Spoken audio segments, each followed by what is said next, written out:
Okay, I'll bring up Guru Ram Gopal. Guru was someone who responded to one of our YouTube videos, and I kind of got on there and asked him if he'd be willing to call in, and he has done, and I'm very appreciative of that. Guru, how are you? What would you like to talk about? Well, we could speak about the existence of God. That's a very good subject for this show. Let's go with that one. Why do you think God exists? Why do I think that God exists? Because without God, we couldn't exist. This universe could not exist. Why? Why? Because this universe needs a creator. There cannot be anything with order and design which doesn't have a creator. Does a creator need to be a living thing? Well, yes, of course, because Why? in real life we experience that whenever an object is created, especially with the order and design, it should have a creator who is a living person. So I don't know if you understand that your argument is kind of going in a circle, and I don't know if you notice that. So your claim is that God exists, and so we ask you, why do you believe God exists? And you say, because, well, we wouldn't be around if God didn't exist. It was like, okay, so but how do you know that? Well, because there has to be a creator. Okay, so then why is there a creator? Because humans exist and we couldn't exist without a creator. Do you see there's nothing in there that actually backs up the claim? It's just a circle. Do you have anything that tells us like why we need a living being that created everything that happened? Why is that the answer and not some natural process? Okay, for example, can you give me an example where something is some object, especially a complex object, is created without a living entity? Can you give me an example? For example, food. For example, food, right? Food. If we see a plate of food, that means that there is some cook or some person who created the food. Food cannot exist without a cook. Except that it can actually. Hey, what about food that you don't need to cook? Food that you don't need to cook. I'm speaking about prepared food. I'm not speaking about fruits here. I'm not speaking about fruits. But your statement is false, though, right? Because like some food is prepared, we know that, but some food is not prepared. And so where you're limiting your definitions to things that because we are right. So the argument right now, you phrased it to work in your favor while ignoring examples outside of your specific way of thinking about it, right? Like I just pointed out an example that goes against your line of reasoning, right? So that should tell you, hey, maybe I need to change my argument a little bit, or I need to answer to this particular hole in my argument. Well, first of all, English is not my first language. Another thing, in India, what we call food, so generally it means something prepared, right? If fruits, right, but like, even if we have fruits for food, we will at least cut them, right? But here's the problem. Here's the problem. Your argument then is the food that is prepared has to have been prepared. I'm not going to disagree with you there because you've already started with a definition of this is prepared, right? You've limited your definition already to be within the confines of what you want it to be. And I think that's what sometimes what happens in with these arguments. And I don't know if you're doing this specifically, but kind of when these arguments come up, when people are talking about, the universe or people being created, they use it in the context of created with a creator. Now, rather than using the word created, why don't we just say come into existence? So the universe and people have come into existence.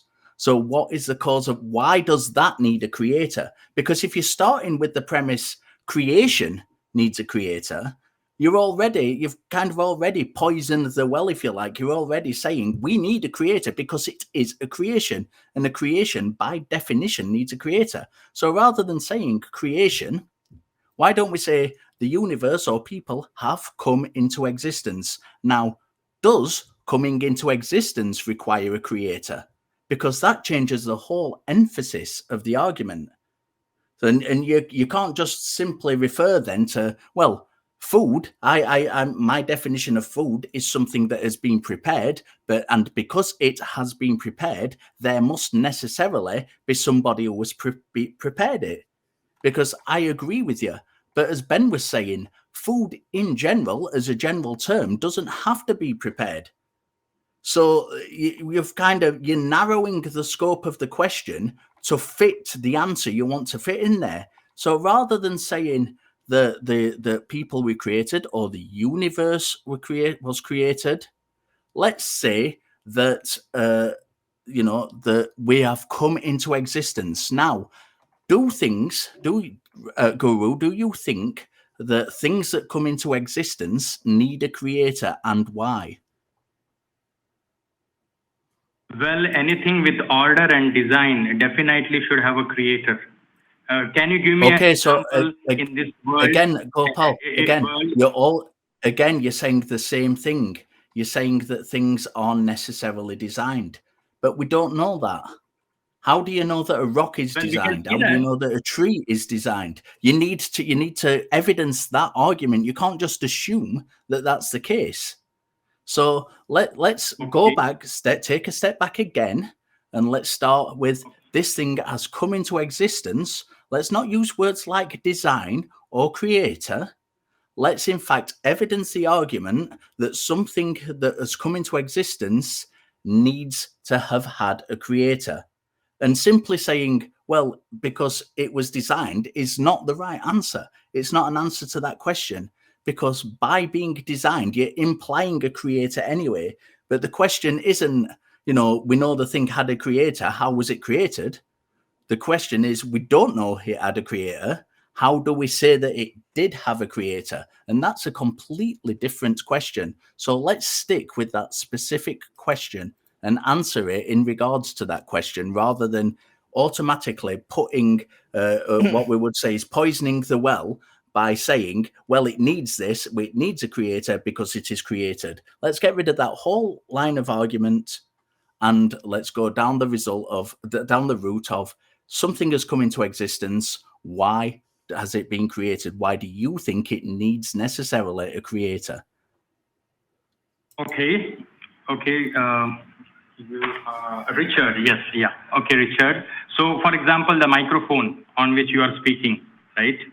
So, if we just think about it, how did it come into existence? So here's the problem, though. Here's the problem. You keep picking examples of things that were made by people, right? Let's go with something that wasn't made by people. Let's go with a rock or something like that. What made a rock? Well, rock is a part of this creation, and that is what we are discussing. We are discussing whether this creation. Let me use what is the other word you want me about universe. Okay, universe. Okay. So this is the word universe. So how do you know that a rock was part of this creation and was made by something that was living? How do you know that? Because as I said, in this universe, we can see a lot of order. Like, for example, now it's night in India, and tomorrow morning, at what time the sun will rise, I can tell it now. And not only tomorrow morning, after 2 months, at what time the sun will rise, I can tell it now. Right, there are patterns in this world, but that still doesn't tell us whether or not something was created. Like, think about all of the rocks outside, or think about like mountains, canyons, all of that. We know that we can watch natural processes act on these, right? We can see a river go through an area, and we can see over time the soil is washed away, the ground is moving, rocks are eroding. We can see this happening in real time, and none of that required human intervention, right? So there are certain things that we can say occurred naturally. What caused that natural process to happen I don't know. I don't know what started the first river from flowing. I don't know what caused mountains to form initially, like what caused the physical laws to start occurring. I don't know that. But it's too much of a stretch to say we see this happening, therefore this is the same process as when a human creates a microphone or a human creates dinner, right? Do you see that there's differences here? Richard and I are just we're not ready to take that step to say that this is a living being made process, because we don't have evidence that suggests that is the only way it could have come about, right? Yeah, well, and we've got these different. The example that you are giving, could I speak now? Yes. Go ahead. Richard? Yeah, go ahead. So what I'm saying is the example of rivers making certain patterns, right? That is a random design. But the example I gave, it is repeated, right? Every day the sun is rising at a particular time, and in advance we know it, right? Even after 6 months, what time the sun will rise, I can tell it now. So do you think if something is happening by random, that still does not mean that there was living intervention? We know that there are certain physical laws that are at least observable in our universe. I don't know if those are the same in other universes. If there are other universes, I don't know that. But I do know that there appear to be patterns within our universe and in our solar system.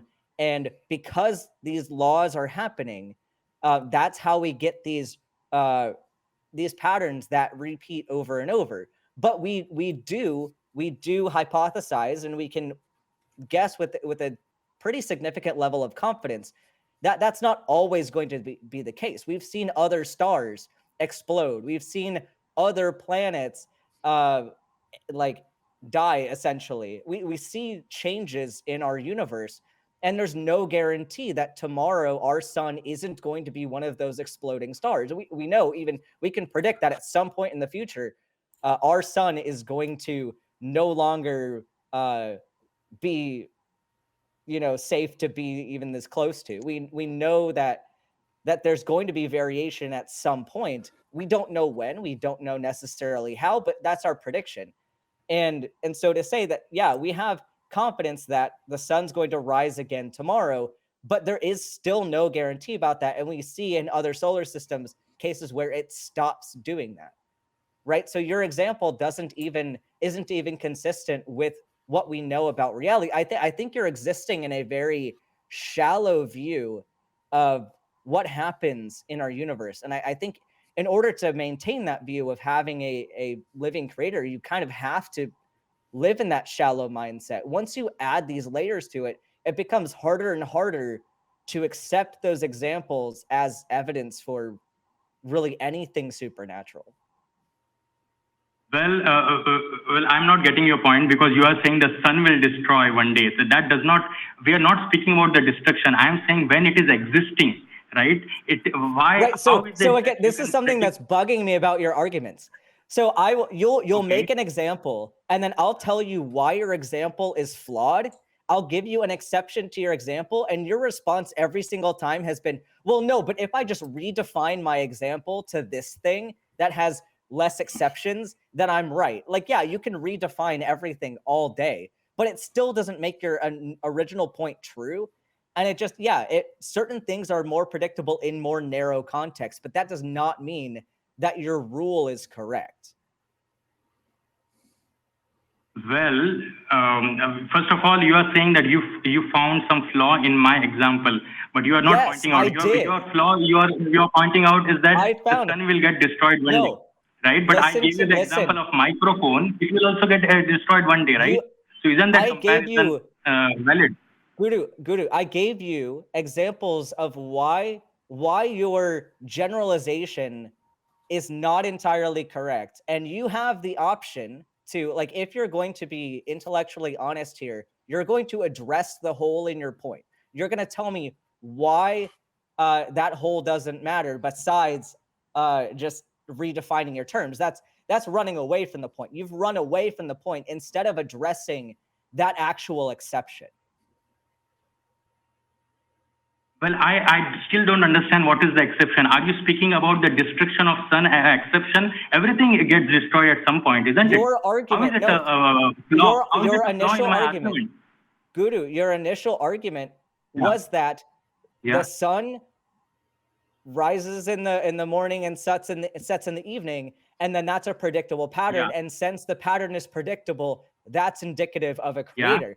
And I just pointed out that pattern doesn't have to exist and won't always exist. And there's no guarantee that pattern is going to exist. What is going to exist always? Can you give me an example of something which will always exist? Okay, Guru. Richard, jump in. There's I think there's something, you're not getting Guru, just hang on one second. Guru, just hang on one second. Okay. I think there's kind of a fundamental problem with what you're saying, because you're saying there are patterns. And Ben's agreeing that there are patterns in nature. But what you're saying is, though, those patterns are evidence of creation. Now, what we're saying is that's not the case. What they are is actual examples of determinism. These things have been set into process and have laws which govern them. And therefore, they are going to happen. But that doesn't require a creator.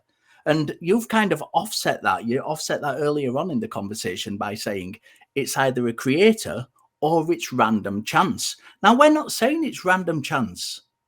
We're not saying it. That's not an option for us. There is determinism. Things have occurred, something has happened, and via the laws of the universe, it will happen in X way.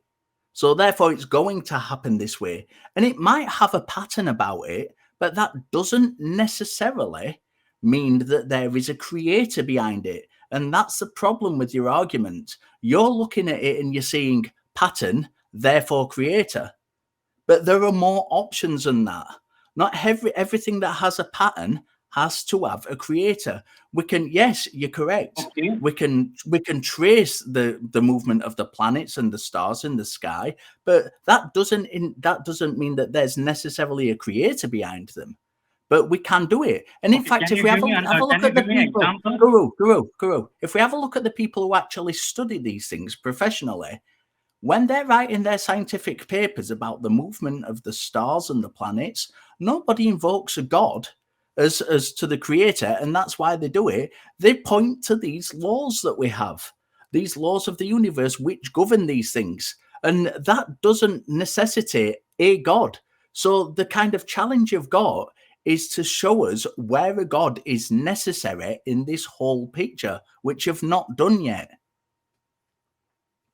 Okay, so you are saying that the pattern that we see in this universe of the sun rising and setting at a fixed time, right, that does not require a creator. Can you give me an example in this world of something which is like, we were discussing about the microphone with which you are speaking. What do you think? That microphone doesn't need a creator?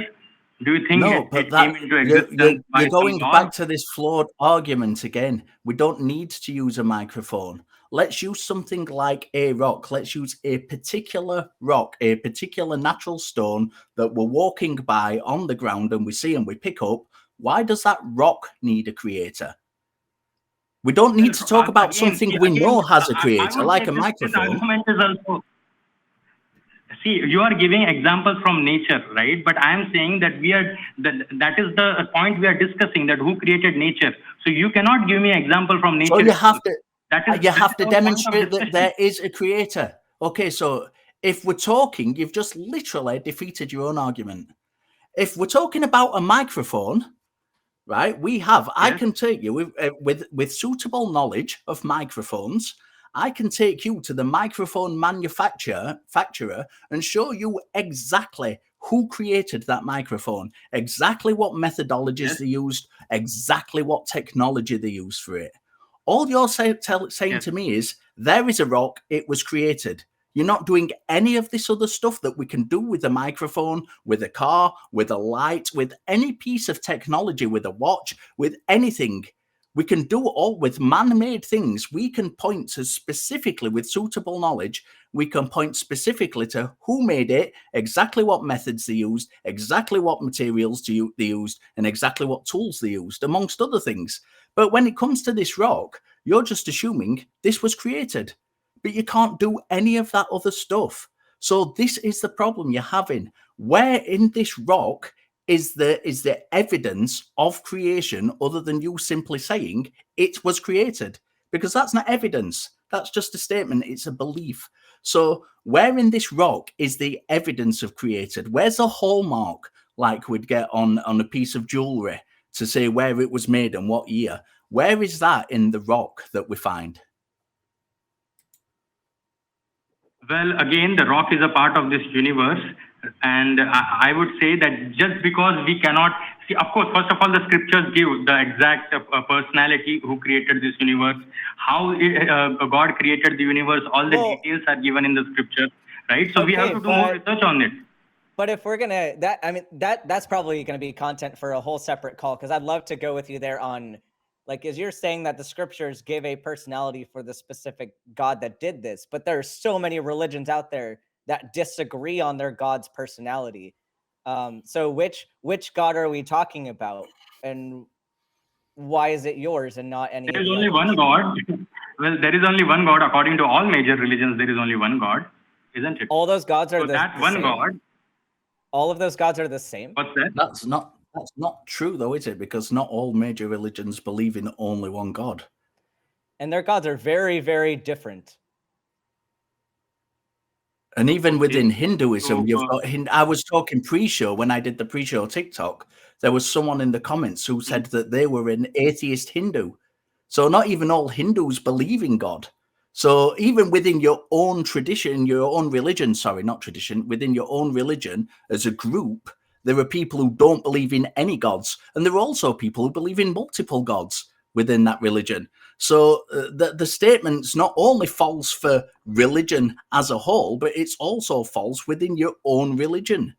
So we need to kind of dig. I think this is a thing for another call, because we've done the thing. We've got to the point of, well, the evidence is in the scriptures.